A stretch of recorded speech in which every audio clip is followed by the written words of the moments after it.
Hello दोस्तों, क्या आप जानते हैं कौन है खाटू श्याम जी और क्या है उनकी कहानी। तो चले आज इस वीडियो के माध्यम से हम आपको बताते हैं। राजस्थान के शेखावटी के सीकर जिले में स्थित है परम धाम खाटू। यहाँ विराजित है खाटू श्याम जी। खाटू का श्याम मंदिर बहुत ही प्राचीन है। यहाँ पर प्रतिवर्ष फाल्गुन माह शुक्ल षष्ठी से 12 तक यह मेला लगता है।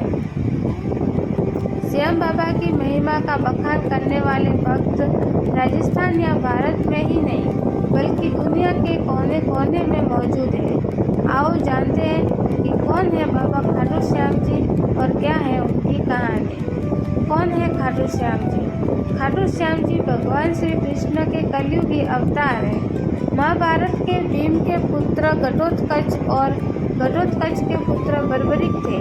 बर्बरिक को ही बाबा खाटू श्याम कहते हैं। इनकी माता का नाम हिडिंबा है। खाटू श्याम की कहानी बर्बरिक दुनिया का सर्वश्रेष्ठ धनुर्धर थे। बर्बरिक के लिए 3 बाण ही काफी थे, जिसके बल पर वे कौरवों और पांडवों की पूरी सेना को समाप्त कर सकते थे।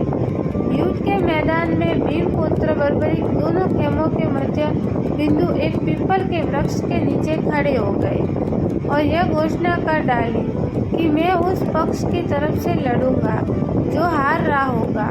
बर्बरिक की इस घोषणा से कृष्ण चिंतित हो गए। भीम के पुत्र बर्बरिक के समक्ष जब अर्जुन तथा भगवान श्री कृष्ण उसकी वीरता का चमत्कार देखने के लिए उपस्थित हुए, तब बर्बरिक ने अपनी वीरता का छोटा सा नमूना मात्र ही दिखाया।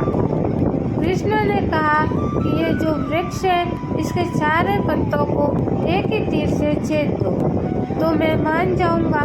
बर्बरिक ने आज्ञा लेकर तीर को वृक्ष की ओर छोड़ दिया। जब तीर एक एक कर सारे पत्तों को छेदता रहा था, उसी दौरान एक पत्ता टूटकर नीचे गिर पड़ा।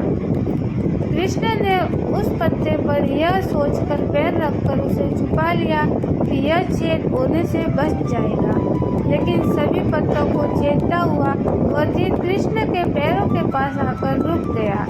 तब बर्बरिक ने कहा कि प्रभु, आपके पैर के नीचे एक पत्ता दबा है, कृपया पैर हटा लीजिए क्योंकि मैंने तीर को सिर्फ पत्तों को छेदने की आज्ञा दे रखी है, आपके पैर को छेदने की नहीं।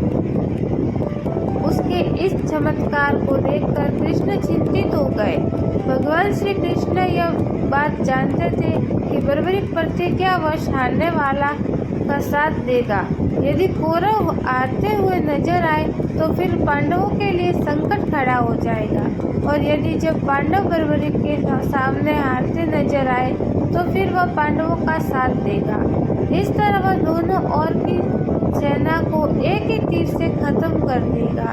तब भगवान श्री कृष्ण ब्रह्मांड का वेश बनाकर सुबह बर्बरिक के शिविर के द्वार पर पहुंच गए और दान मांगने लगे। बर्बरिक ने कहा, मांगो ब्राह्मण, क्या चाहिए? ब्राह्मण रूपी कृष्ण ने कहा, तुम दे न सकोगे, लेकिन बर्बरिक कृष्ण के जाल में फंस गए और कृष्ण ने उससे उसका शीश मांग लिया। बर्बरिक द्वारा अपने पितामह पांडवों के विजय हेतु स्वेच्छा के साथ शीश दान कर दिया गया। बर्बरिक के इस बलिदान को देखकर